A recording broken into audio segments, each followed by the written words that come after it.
Yo les amis, j'espère que vous allez bien. On se retrouve pour le débrief de ce match entre le Paris Saint-Germain et Arsenal. Victoire du Paris Saint-Germain, 2-1 les amis. Ils sont en finale. Le Paris Saint-Germain est en finale pour la deuxième fois en 5 ans les amis. Qui aurait cru? On était tous là à dire oh, on veut une finale où il y a le Classico, Barça, Real Madrid. Et au final, on a Inter, Paris Saint-Germain. C'est vrai que ça sera une belle finale, mais c'est pas les deux équipes qui étaient vraiment attendues. Peut-être que le Paris Saint-Germain était attendu, mais pas l'Inter. Dans nos têtes, on s'attendait tous à ce que l'Inter se fasse soulever par le FC Barcelone. Finalement, c'est eux qui se sont fait soulever. Vous voyez ce que je veux dire? Et aujourd'hui, le Paris Saint-Germain, quant à eux, ils ont tabassé encore une fois. Aller-retour d'ailleurs, Arsenal. Voilà. Qui viendra dire que le Paris Saint-Germain, cette année, ils ont eu un parcours facile? Pour vous dire, ils ont eu un parcours plus difficile que celui du FC Barcelone même. Sans vouloir vexer mes frères barcelonais, mais le Paris Saint-Germain, cette année de Ligue des Champions, les amis, ils ont terminé déjà 25e en phase de groupe. Ils terminent 25e. Il fallait voir toutes les polémiques qu'il y avait autour du coach. Parce que Luis Enrique, étant donné qu'il venait d'arriver, les Parisiens, voilà, ils ont tellement été déçus par les entraîneurs que même là, au moins, ils ont terminé 25e. Ils voulaient déjà le départ de Luis Enrique. Je me suis dit, mais attendez, patientez. Comment on peut être pressé comme ça par des résultats? Finalement, ils ont patienté. Luis Enrique a mis en place ce qu'il avait à mettre en place. Et aujourd'hui, ils sont en finale. Ils sont en finale. Et le pire, c'est qu'ils ont battu tous les gros clubs de première ligue cette année. Ils ont battu Aston Villa, Manchester City d'abord. Ils ont éliminé Manchester City. Ils ont tapé Aston Villa. Ils ont tapé Liverpool, champion de première ligue. Est-ce que vous vous rendez compte? Là, on parle du Paris Saint-Germain. Le Paris Saint-Germain qui a longtemps souffert en Ligue des Champions. Ils en ont bavé, les amis. Ils reviennent de loin. Faut se dire la vérité. Cette équipe-là a souffert. Surtout avec les coachs, les joueurs. Tellement ils voulaient cette Ligue des Champions-là. Ils sont allés acheter, voilà, le meilleur joueur du FC Barcelone. Carrément le meilleur joueur de l'histoire pour certains. Lionel Messi est venu, Neymar est venu, Mobutu était là. Mais les trois réunis malheureusement n'ont rien foutu. Ils sont partis en finale, ils ont tapé poteau, ils sont revenus. Et finalement ils les ont tous vendus parce qu'ils en avaient marre. Ils ont mis Mobutu dans le sac pour aller au Real Madrid. Et ils sont revenus aux bases. Que des jeunes, pas de grosses stars. Tout le monde fait les efforts avec un entraîneur qui hausse la voix. Au Paris Saint-Germain actuellement c'est Luis Enrique la star. C'est pas Désiré Doué, c'est pas Kvaratskhelia, c'est pas Marquinhos ni Ousmane Dembélé. Ça on le sait. Ils ont vraiment battu cette équipe aller-retour. Arsenal. Donc c'est face à nous, vous avez fait les malins. Vous vous rendez compte un peu, Arsenal, ils ont battu 5-1 aller-retour. Ah non, le Real Madrid, quand je vois ce genre de résultat, quand je vois ce genre de match-là même, ça m'énerve. Je me dis comment on a pu rester là, voir cette vieille équipe-là nous taper 5-1. Declan Rice, mon ami, t'es où? Tes coups francs sont passés où? Ou bien le riz n'a pas cuit aujourd'hui? Je sais pas. Match aller, le riz n'a pas cuit aujourd'hui. Encore une fois, t'as remis le riz sur le même feu. Faut changer un peu. Toi, t'as vu que ça n'avait pas cuit. Ou bien, finalement, aujourd'hui, toi aussi, tu rentres chez toi. Voilà. Finale Inter, Paris Saint-Germain. Alors là, autant vous dire, les amis, que je suis hypé. J'aurais jamais pensé que ça me hyperait, mais là, je suis hypé, les amis. L'équipe de l'Inter que j'ai vue hier face au FC Barcelone, là, les amis, ça me hype de fou. Parce que comme je vous ai dit hier dans mon débrief, les amis, là, j'aurais l'impression de revoir un FC Barcelone Inter. Parce que oui, les amis, le Paris Saint-Germain, c'est un peu, on va dire, le FC Barcelone prime. Cependant, les amis, malgré la victoire du Paris Saint-Germain 2-1, on a quand même vu une équipe du Paris Saint-Germain qui a énormément souffert en première mi-temps. Surtout les 15 premières minutes. Et moi, ce qui m'a le plus impressionné, c'est la manière dont ils ont géré leur temps faible, les amis. Parce que oui, le Paris Saint-Germain, d'habitude, voilà, c'est l'équipe qui garde le ballon. Et quand il y a des contre à jouer, tu les vois partir à 1000 à l'heure. Mais aujourd'hui, Arsenal, ils sont venus déterminés. Et dès le début, ils ont commencé à mettre la pression sur le Paris Saint-Germain. Fallait voir comment ils ont souffert les 10 premières minutes. Heureusement que le Paris Saint-Germain avait Donnarumma aujourd'hui. Sinon, franchement, je pense que c'est élimination directe. Parce que le nombre de parades de taré que le gars là a sorti aujourd'hui, franchement, Donnarumma, j'espère que peu importe tout ce qui se passera en finale, il n'y a pas un Parisien qui va venir l'insulter ou mal parler de lui. Je pense que là, il mérite le respect à vie. Vous le devez, ce respect-là. Combien d'arrêts il a sorti aujourd'hui? Et même pas qu'aujourd'hui, le gars, depuis le début des phases finales, il est bouillant comme pas possible. Face à Liverpool, c'est lui qui sauve le Paris Saint-Germain. Aston Villa, c'est pareil. Aujourd'hui, encore une fois, c'est pareil. Pour arriver à ce stade de la compétition, les amis, il faut des gardiens comme Donnarumma. Il faut des gardiens comme Sommer. Et moi, c'est ce duel-là qui m'excite le plus. Sommer face à Donnarumma, deux murs. On a vu Sommer hier, hein. Il a dégoûté la Yamal. Et aujourd'hui, c'était au tour de Donnarumma de dégoûter Saka. Fallait voir. Il y a même un tir que Saka a fait en deuxième mi-temps là. Le gars, il est rentré sur son pied gauche. Il a enroulé. Donnarumma a posé son doigt. Le ballon est passé. Il se donnait tellement. Et en plus de ça, quand je vois son visage, je vois un soldat du Paris Saint-Germain. Le gars, il a une balafre. Il a une cicatrice. Tellement il s'est donné au Paris Saint-Germain. Il a donné même son visage pour le Paris Saint-Germain, quitte à être moche. Et c'est ce Donnarumma là que les Parisiens insultaient il fut un temps. Respectez-le à vie désormais. Là, il vient de prouver qu'il mérite mérite le respect de ses supporters. L'arrêt qu'il a fait en première mi-temps qui a même failli le blesser, j'ai eu peur quand j'ai vu le deuxième gardien du Paris Saint-Germain aller se chauffer. Je sais pas si c'est Avanov ou Kuvanov, je sais même pas. Le gars partait se chauffer, je me suis dit, oh, c'est terminé, le Paris Saint-Germain va être éliminé. Heureusement que c'était plus de peur que de mal parce que si le gardien la rentrait, les arrêts que Donnarumma a fait dans le match, je pense que lui, il n'aurait pas pu faire la même chose. Même si oui, je sais qu'il a quand même le niveau, c'est un très bon gardien, je l'ai déjà vu à plusieurs reprises, mais je pense que ce match-là était fait pour Donnarumma. Donc malgré la domination totale d'Arsenal lors des 15 premières minutes, le Paris Saint-Germain a su tenir bon jusqu'à leur temps fort. C'est là même que Kvaratskhelia a commencé à titiller le poteau. Le gars d'un seul coup, je le vois sur le côté, il lâche un tir, ça part taper la barre de poteau. Je me suis dit, ah là Arsenal, faites attention parce que tout ce que vous êtes en train de rater là, c'est vrai que Donnarumma il est méchant aujourd'hui, mais là le Paris Saint-Germain, j'ai comme l'impression qu'ils vont pas rigoler. Le Paris Saint-Germain a su profiter de leur temps fort, c'est juste dommage qu'il y avait un Barcola et l'autre là, comment il s'appelle, celui qui se joue à qui se la joue à la Neymar là, le Désiré Doué. Désiré Doué, on t'aime bien, c'est vrai que d'habitude tu nous fais plaisir avec ton style de jeu, mais aujourd'hui t'as abusé mon ami, franchement il a trop abusé, il gardait trop le ballon. À un moment même Luis Enrique a commencé à le gronder, il a commencé à lui demander de jouer simplement, il était là à faire des simagris, même devant la surface du Paris Saint-Germain, il s'amusait à jouer quoi, à la baballe. Dans une situation comme ça, si Arsenal récupère le ballon et pas remarqué, qu'est-ce que tu vas dire? Tu vas appeler Neymar pour lui dire non? Ils auraient pu marquer beaucoup plus que 2 buts, mais Barcola et Désiré Doué, ils ont trop raté.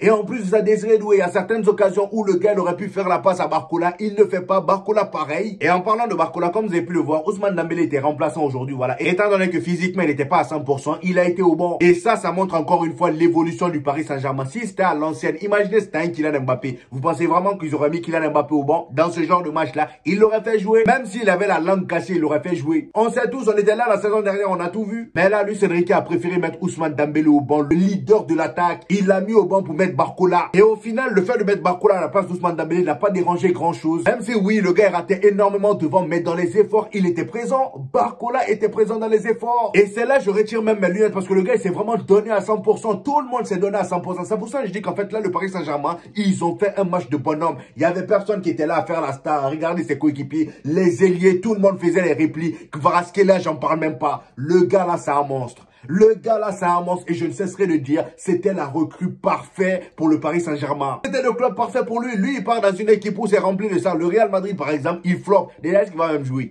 Il va pas jouer. Il est venu dans une équipe du Paris Saint-Germain tellement équilibrée que ça sent le football carrément. Voilà, j'ai jamais vu le Paris Saint-Germain aussi beau avoir joué que cette année. Défensivement, ils sont top. Pacho et Marquinhos, aujourd'hui, match de patron, surtout Pacho. Hakimi, j'en parle même pas. Il termine homme du match. Et en plus de ça, buteur, je le rappelle, il a créé le pénalty qui a été raté par Vitinha, malheureusement. Vitinha, toi aussi. Ah bah, tu vois, lui aussi, c'est un gars. Voilà, tes pénalty là, on t'a longtemps saucé en disant, oh, le gars, il tire tellement bien les pénalty. Mais ton pénalty, il va falloir choisir les moments où il faut tirer comme ça. Demi-finale de Ligue des Champions, t'as la balle du match. Qu'est-ce que tu nous emmerdes à aller tirer de manière nonchalante comme tu le fais d'habitude? D'habitude, on t'applaudit, mais là, franchement, je perds même mon français. Le gars, il a tiré comme d'habitude en pensant que Raya, il allait lui montrer une direction en bougeant avant qu'il ne tire. Non, Raya, il est resté sur place. Dès qu'il a tiré, il est allé prendre le ballon. Quand t'as cru qu'il était venu en demi-finale sans même t'étudier, il savait qu'aujourd'hui, il y avait une forte probabilité qu'il y ait pénalty. Donc, il s'est entraîné pour. Fallait faire la même chose dans ce genre de truc-là. Tu tires fort comme ça. Moi, même si tu rates,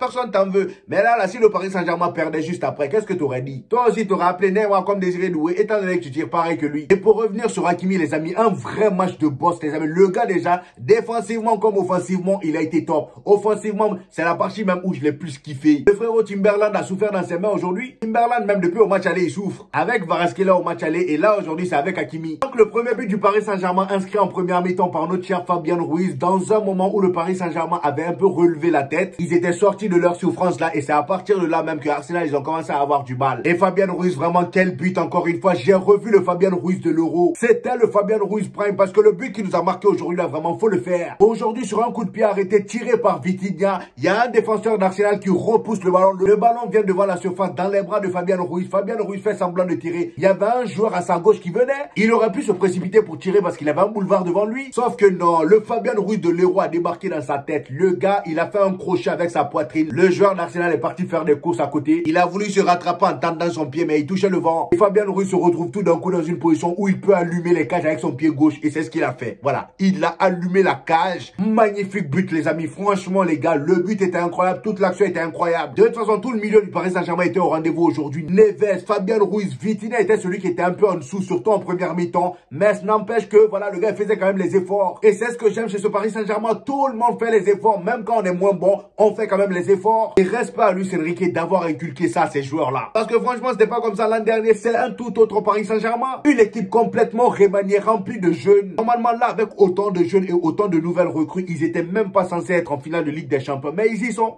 Ils y sont. Même le coach est nouveau. En début de saison, même, ça disait que, ouais, donnez le temps à Luis Enrique de s'adapter, de créer, on va dire, comment dire, son équipe. Finalement, il n'a même pas eu besoin d'une année. Voilà, première année, boum, finale. Et pour revenir sur le match, les amis, après le but de Fabien Ruiz, en deuxième mi-temps, Arsenal rebelote. Ils sont repartis dans le camp du Paris Saint-Germain pour faire le pressing. Ça jouait au comme depuis le début du match. Mais encore une fois, le Paris Saint-Germain, très fort en contre. À chaque fois qu'ils avaient le ballon, ça partait à 1000 à l'heure sur le côté d'Hakimi. C'est pas pour rien que le gars, il a terminé homme du match, parce que le Paris Saint-Germain l'exploitait beaucoup. À chaque fois qu'il a le ballon, faut le voir partir à une vitesse. Et c'est comme ça même, il allait créer le penalty pour la première fois, qui a ensuite été raté par Vitinha. Le Paris Saint-Germain a vraiment fait mal à cette équipe d'Arsenal sur les côtés. Il y a eu l'entrée d'Ousmane Dembélé et le gars n'a même pas eu besoin de 45 minutes pour faire une passe décisive. Voilà, passe décisive à Hakimi dans la surface. Le gars, il lâche un enroulé, ça rentre. Magnifique but encore une fois. Ousmane Dembélé, ça devient sérieux. C'est un gros prétendant pour le Ballon d'Or. Et d'ailleurs, dites-vous qu'aujourd'hui, il a battu un record. Il a battu le record de Kylian Mbappé. Comme quoi, Kylian, vraiment, cette année-là, ça te réussit pas, hein. Tout le monde bat ton record, que ce soit Lamine Yamal, Ousmane Dembélé,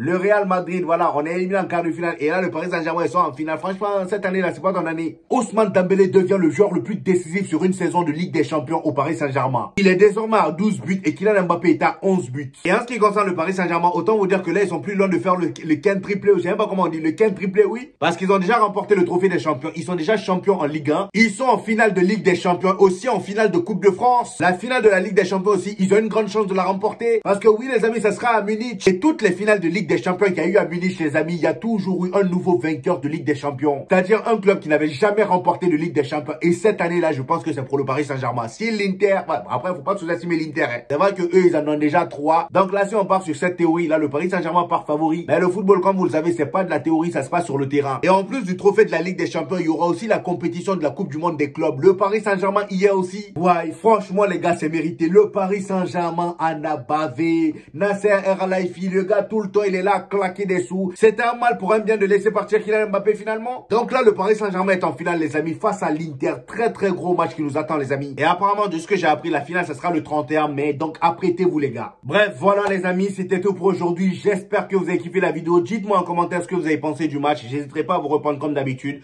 N'oubliez pas le petit pouce bleu qui fait toujours plaisir, les gars. Ça aide au référencement. Pour ceux qui viennent de découvrir cette chaîne, ici on fait des vidéos débriefs des matchs du FC Barcelone et du Real Madrid. Et quand il n'y a pas de match, on fait des vidéos actualités. Donc abonnez-vous pour ne rien rater et on se dit au prochain épisode, les gars. Peace!